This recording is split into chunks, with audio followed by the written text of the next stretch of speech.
नमस्ते स्टूडेंट्स। हमारा टॉपिक है शब्द।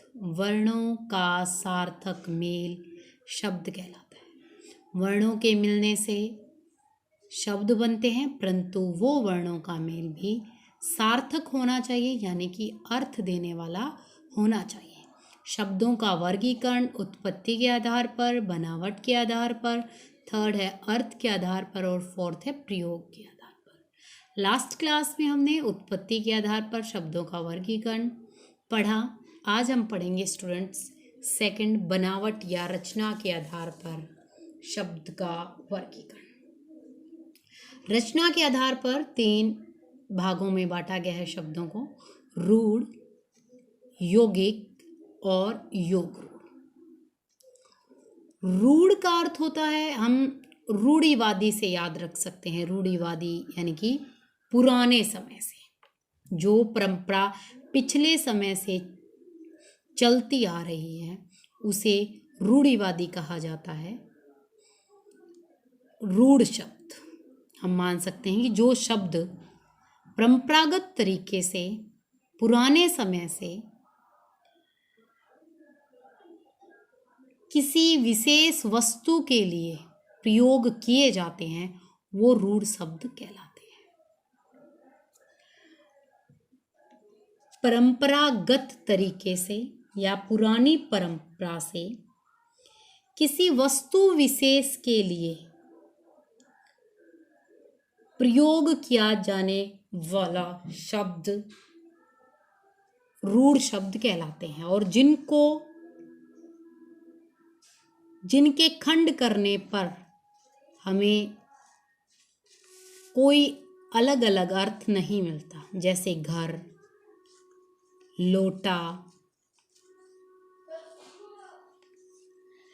ये ऐसे शब्द हैं जो किसी विशेष वस्तु के लिए निश्चित हो चुके हैं। इनके टुकड़े करने पर हमें इन दोनों से अलग अलग कोई अर्थ नहीं मिलता, जो अपना साथ जुड़े रहने पर ही एक विशेष अर्थ देते हैं, एक रूढ़ अर्थ देते हैं। वो रूढ़ शब्द कहलाते हैं। जो पुराने समय से किसी विशेष वस्तु विशेष के लिए निश्चित हो चुके हैं वो शब्द रूढ़ शब्द कहलाते हैं, और जिनके खंड करने पर हमें कोई अलग अलग अर्थ नहीं देते, वो वर्ण आपस में जुड़कर ही अर्थ देते हैं। जैसे लोटा, अगर हम इसको अलग करेंगे लो प्लस टा, तो ये हमें कोई अलग अर्थ नहीं देता। सेकंड है यौगिक। योग का अर्थ होता है जोड़, यानी कि जो शब्द दूसरे शब्द के साथ जुड़ के अर्थ दे, यानी कि एक शब्द दूसरे शब्द के साथ जुड़कर नया शब्द बनाए यौगिक, या शब्द उपसर्ग या प्रत्यय के साथ जुड़कर, उपसर्ग या प्रत्यय के साथ जुड़कर एक नया यौगिक शब्द बनाए। उपसर्ग होता है जो शब्द के आगे जुड़कर शब्द में के अर्थ में परिवर्तन लाए। प्रत्यय होता है जो शब्द के पीछे लगकर। पैसे याद रख सकते हैं बच्चों आप, पीछे, और उपसर्ग आगे लगकर, यानी कि जैसे देखें यौगिक शब्द का उदाहरण देखते हैं हम। विद्यालय, विद्या का अर्थ पढ़ाई, ज्ञान, और आलय का अर्थ है घर। ये दोनों के अलग अलग अर्थ हैं दोनों शब्दों के, और दोनों ने मिलकर एक शब्द तैयार किया विद्यालय, जहाँ विद्या मिलती हो ऐसा घर। अगर अब हम सिर्फ आलय के या घर के टुकड़े करें तो कोई अलग अर्थ हमें नहीं देंगे, लेकिन इन दोनों ने मिलकर एक नया यौगिक शब्द तैयार किया। उपसर्ग आगे लगकर प्रत्यय पीछे लगकर, जैसे फॉर एग्जाम्पल गुण एक शब्द है और गुण में अगर उपसर्ग जोड़ दिया जाए, उपसर्ग गुण के आगे एक उपसर्ग लग गया अव, तो इन दोनों ने अव और गुण ने मिलकर क्या शब्द तैयार किया? अवगुण। अव का अर्थ होता है बच्चों बुरे, यानी बुरे गुण। उपसर्ग से, प्रत्यय से या शब्द का शब्द के साथ जोड़ होने पर नए शब्द का निर्माण करें, वो यौगिक शब्द कहलाते हैं। यानी यौगिक शब्द वो होते हैं जिस शब्द के टुकड़े करने पर दोनों शब्द हमें अलग अलग अर्थ दें। योग का अर्थ होता है जोड़। थर्ड आता है बच्चों योग रूढ़। इसमें दोनों ही बातें शामिल हैं। देखो, रूढ़ का अर्थ हमने क्या पढ़ा था? जिसके टुकड़े नहीं हो सकते, जो हमें एक विशेष अर्थ देता है किसी निश्चित वस्तु के लिए, या परंपरागत तरीके से पुराने समय से उस शब्द के लिए वही, उस चीज के लिए वही शब्द प्रयोग किया जाता है, वो रूढ़ कहलाते हैं। रूढ़ यानी कि विशेष अर्थ देने वाले। रूढ़ परंपरागत तरीके से, पुराने समय से, और योग भी जुड़ा हुआ है, यानी कि इसमें दोनों नाम जुड़े हुए हैं, योग भी और रूढ़ भी। यानी कि इसके टुकड़े भी हो सकते हैं और वो रूढ़ भी है। दोनों ही बातें शामिल हैं इसमें। इसकी डेफिनेशन रहेगी यौगिक, ऐसे यौगिक शब्द, यौगिक शब्द यानी कि जिनके टुकड़े हो सकते हैं, लेकिन वो टुकड़े होने पर भी विशेष अर्थ देते हैं। यानी कि योग भी इसमें और रूढ़ भी इसमें।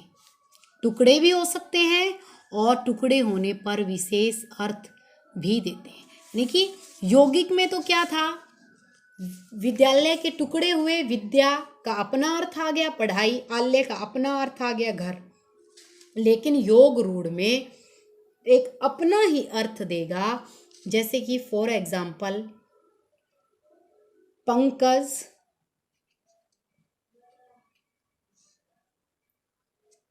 दशानन।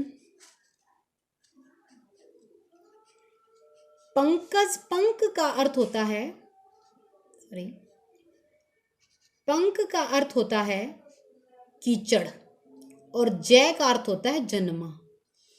कीचड़ में जन्मा, यानी कि पंक प्लस जय, इसके टुकड़े तो हो गए, परंतु ये एक विशेष अर्थ देता है। पंकज को हमेशा कमल का जो फूल है उसी को पंकज कहा जाता है। कीचड़ में तो और भी बहुत सारी चीजें हो सकती हैं, लेकिन उन चीजों को पंकज का नाम नहीं दिया जाता, क्योंकि पंकज एक योग रूढ़ शब्द है जो कमल के लिए यूज किया जाता है। दशानन, 10 सिर, लेकिन 10 सिर के लिए केवल रावण के लिए विशेष तौर पर यह शब्द प्रयोग किया जाता है। तो इस 10 आनन, इसके भी टुकड़े हो सकते हैं। 10 प्लस आनन, आनन का अर्थ होता है बच्चों सिर, 10 यानी कि 10, परंतु ये 10 आनन, 10 सिर केवल किसके लिए प्रयोग किए जाते हैं? रावण के लिए। जो सभी बहुब्रीहि समास के एग्जाम्पल हैं वो योग रूढ़ के भी एग्जाम्पल हैं। योग बहुब्रीहि समास के शब्द योग रूढ़ शब्द होते हैं। योग रूढ़ यानी कि यौगिक भी और विशेष अर्थ देने वाले भी। यौगिक जिनके टुकड़े हो सके, रूढ़ जिनके टुकड़े नहीं हो सकते, टुकड़े कर भी दिए जाए तो वो सार्थक टुकड़े नहीं बनेंगे। अब हम पढ़ते हैं इनकी डेफिनेशन स्टूडेंट। सबसे पहले रूढ़ की। जिन शब्दों के सार्थक खंड न हो सकें जो अन्य शब्दों के मेल से न बने हो वो रूढ़ शब्द कहलाते हैं। जैसे दिन, दीन, अगर हम इनको अलग अलग करेंगे तो टुकड़े हो जाने पर इस शब्द की कोई महत्ता नहीं रह जाएगी। घर, घोड़ा, ये इस प्रकार के शब्द हैं जो विशेष वस्तु के लिए निश्चित हो चुके हैं और जिनके टुकड़े करने पर, खंड करने पर हमें कोई अर्थ प्राप्त नहीं होगा। यौगिक शब्द, ऐसे शब्द, यौगिक का अर्थ है मेल से बना हुआ, जो शब्द दो या दो से अधिक शब्दों से मिलकर शब्दों के साथ उपसर्ग या प्रत्यय लगाने से बनते हैं।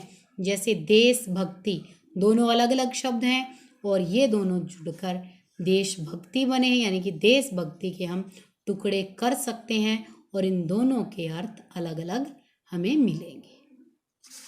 थर्ड है योगरूढ़, वे शब्द जो यौगिक होते हैं परंतु जिनका अर्थ रूढ़ विशेष, यानी रूढ़ का अर्थ होता है विशेष, जो यौगिक तो होते हैं परंतु उनके टुकड़े करने पर या जुड़े हुए दोनों एक विशेष अर्थ हमें प्रदान करते हैं, वो योगरूढ़ शब्द कहलाते हैं। जैसे दशानन, पंकज, दोनों के अर्थ हैं, अगर हम इनके टुकड़े करेंगे, 10 सिर, पंकज कीचड़ में जन्मा, लेकिन ये दोनों अलग अलग अर्थ विशेष से जुड़े हुए हैं, जो यौगिक भी होते हैं और विशेष भी होते हैं, यानी रूढ़ भी होते हैं, वो योगरूढ़ कहलाते हैं। स्टूडेंट्स, ये था हमारा रचना या बनावट के आधार पर शब्द के भेद। इसे अच्छे से समझें, रिवीजन करें। Thank you so much.